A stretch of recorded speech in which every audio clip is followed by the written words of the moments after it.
Spaghetti.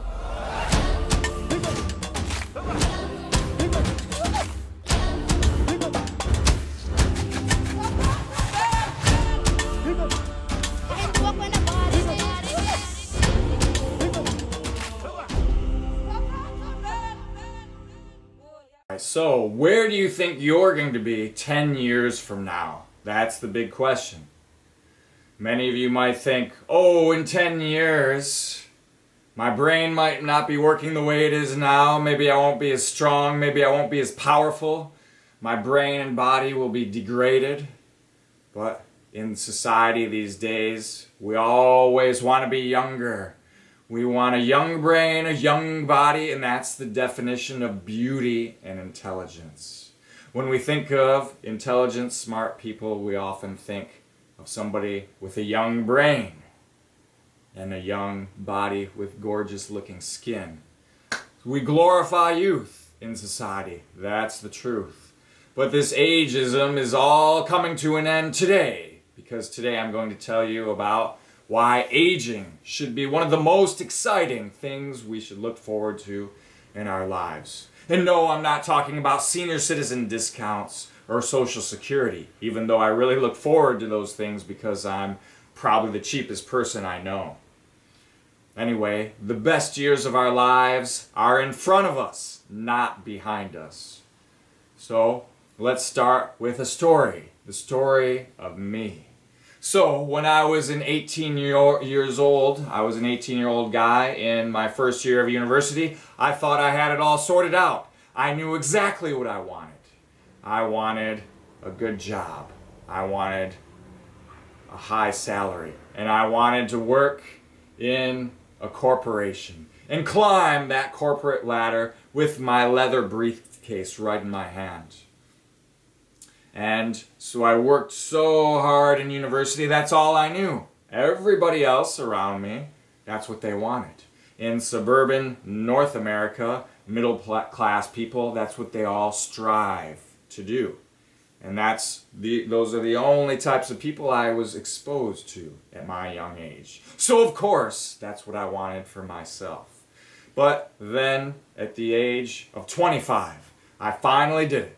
I studied so hard in university and graduate school, and then I got that corporate job working at the company, about to climb the ladder. I had a briefcase. I even had my own business cards showing the whole world what kind of guy I was. I was an engineer that timed traffic signals and helped people to get to work on time, to get to go see their loved ones on time, without delay, right away. So I was on my way. I had a salary, I had a job, I was even thinking about buying a house, maybe getting a dog or two. That was the dream that I always wanted. But most of all, I had respect. Respect of others. Handing out that card, telling people that I was an engineer that timed traffic signals to help people get to work on time all day long. So, but after work every day, I thought, maybe I should make good use of this time and give something back to the local community. So I traveled 20 kilometers outside of my home to inner city Detroit, where there are so many problems. People shooting each other in gunfights, gangs, drugs, and violence every day. So I decided I would do some volunteer work with at-risk teenagers, high school kids that didn't have anything positive in their life. All they had was us. And we were there to give them anything that we could. So I remember one day I walked in to my after work volunteer program, and there was a new guy there. And he was mentoring with us together. But this guy, he had a story that was unbelievable. His parents passed away at a young age, and he lived with his grandmother. His grandmother verbally abused him every single day, told him, "You are nothing, you're not going to amount to anything." And his brother was a gangbanger. selling drugs, getting into trouble all the time, going in and out of jail. So he had nobody positive in his life. But he had one positive person. We all asked him, how is this possible? And he said, I'll never forget this. He told us, I had one person. That person was a teacher. That person took me in every day after school, showed me the way, told me exactly what I had to do, and mentored me. And because of that, now I have a scholarship to one of the best universities in the state.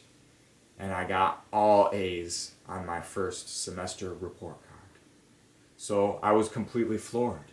Wow, a teacher can have this much impact on somebody's life.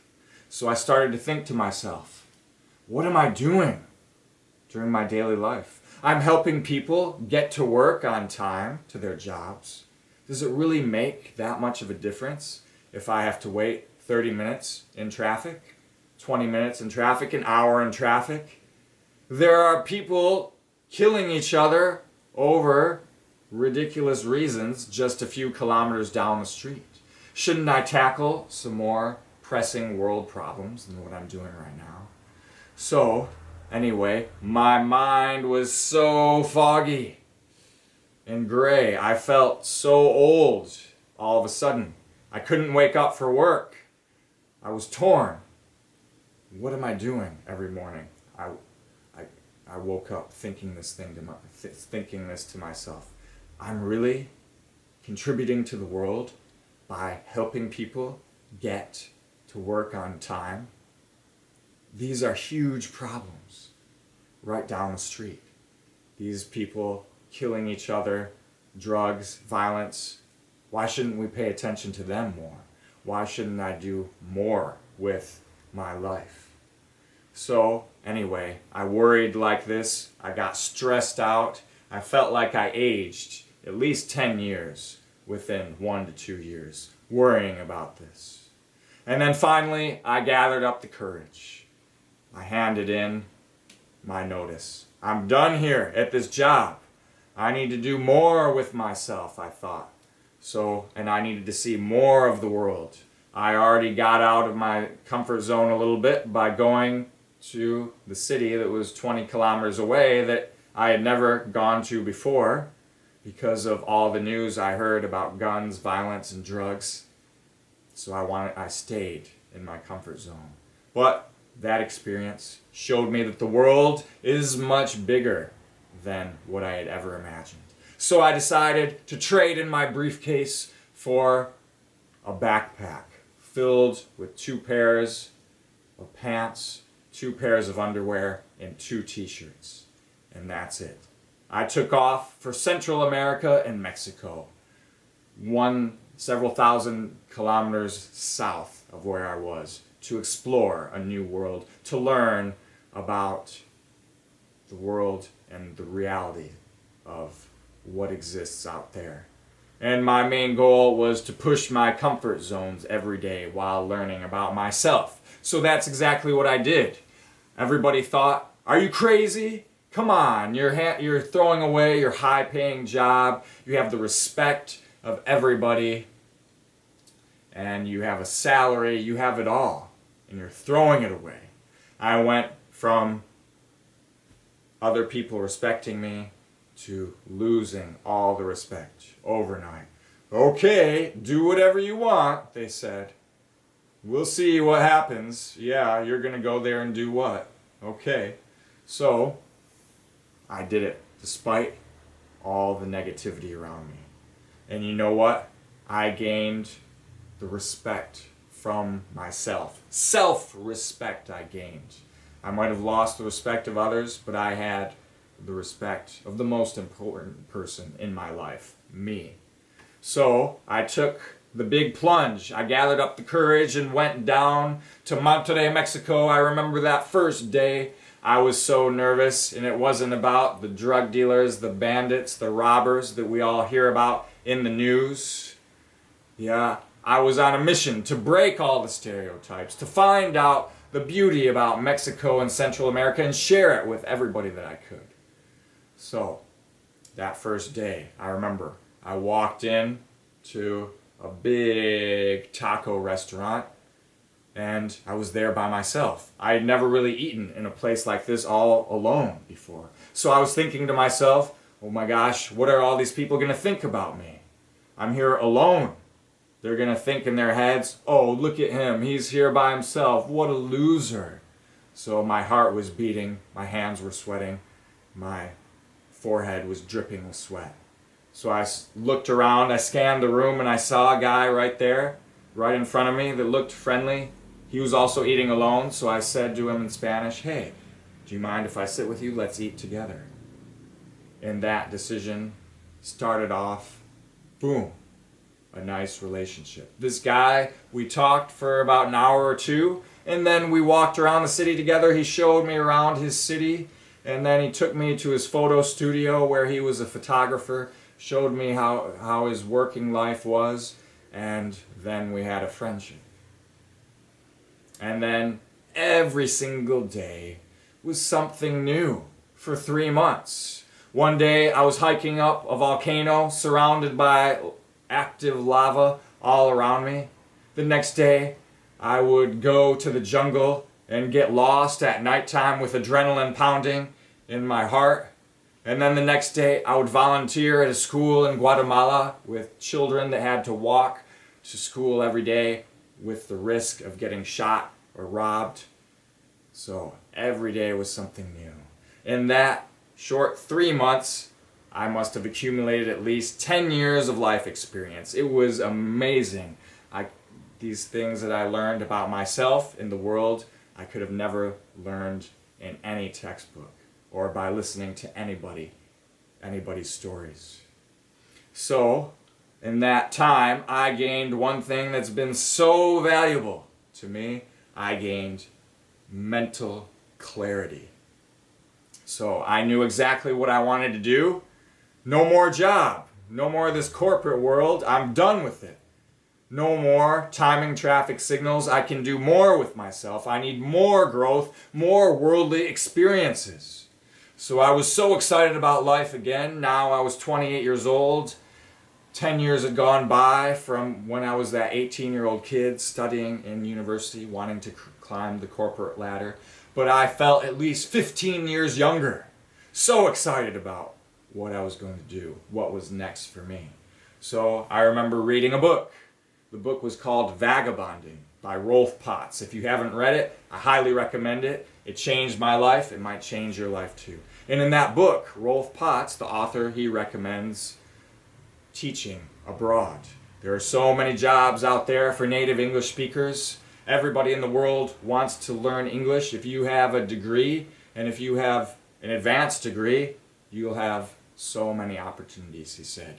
And he spent a few years in South Korea and really enjoyed it and recommended his readers to spend a year or two in South Korea just for the cultural experience. So I took up his advice and I started applying for jobs left and right in South Korea.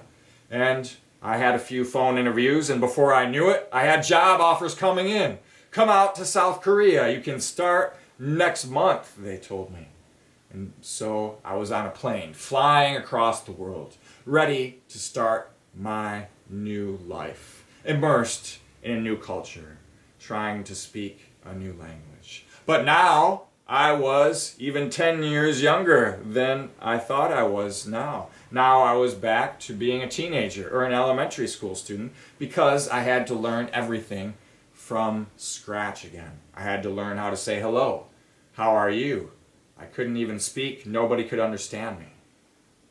I had to survive for myself. I needed to find out how to find food, how I can get to work without getting lost every day, and how to deal with the heat every single day of summer. So I was like a little elementary school kid again, figuring things out at the age of 28. And 1 year went by in South Korea, and it wasn't enough. I was experiencing so much growth, learning about myself, learning about this new fascinating place, discovering new places on the weekend. 2 years went by, it wasn't enough. 3 years, wow, I heard there was a job available at a university in Seoul. This job seemed amazing. South Korea's brightest kids, all in the same place. So I applied for that job, and they called me in for an interview, and lucky to make a long story short, they made me an offer. And this was my dream job. So I had a room full of students that were all eager to learn, to participate, to ask me questions. They're so respectful to teachers. There's even a holiday in South Korea dedicated to teachers. And my students would sing to me on Teachers' Day and come in the classroom with a cake. I almost had tears running down my face that first day that happened to me. I couldn't believe the respect I was getting. And it all came from doing one thing, from respecting myself and following my heart and my dreams and following that mental clarity that resulted from traveling in Mexico and Central America. And the best thing about this job was the students. The second best thing was the schedule. Now I could live a life of a university student again. 2 months of vacation in the summer, 2 months of winter vacation in the winter. Now I was 28 years old, and I went back to 18 years old again. Now I have all this time. So what did I do in my vacation times? I picked up and left. I left to explore the world by bicycle. I thought that backpacking was great. I had a great time backpacking, but I need something else. I need to exercise. I need to do something for the environment. I need to be a better global citizen. So I took my bicycle with me in order not to use any gasoline, petroleum, not to pollute the earth, and to get some exercise and to slow down and get to know each country with a little bit more depth, to push myself further outside of my comfort. And before I knew it, here I am, 10 years later, still in South Korea. If you would have asked me 10 years ago, how long will you stay in South Korea, George? I would have told you, 1 or 2 years. But we never know what could happen to us in the span of 10 years. So since 10 years, now I've visited so many places in the world by bicycle. I've had a lot of hard times. I've had a lot of great times every day. It's an emotional roller coaster. Ethiopia, Kenya, China, Mongolia, Siberia, Tajikistan, Turkey, all by bicycle. So you get the point. 10 years of growth and stories had accumulated and so much life experience. In 10 years, I feel like I've grown at least 30 or 40 years just from pushing myself to explore new places during my time off and by cultivating relationships and sharing everything I can with my students. This has made me a stronger teacher, a stronger person, and a stronger global citizen. So, anyway, now I'm older than ever before. I'm not 18 anymore.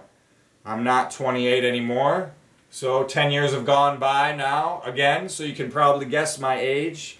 So now, even though I'm older than I've ever been, I feel more excited than ever before about my life.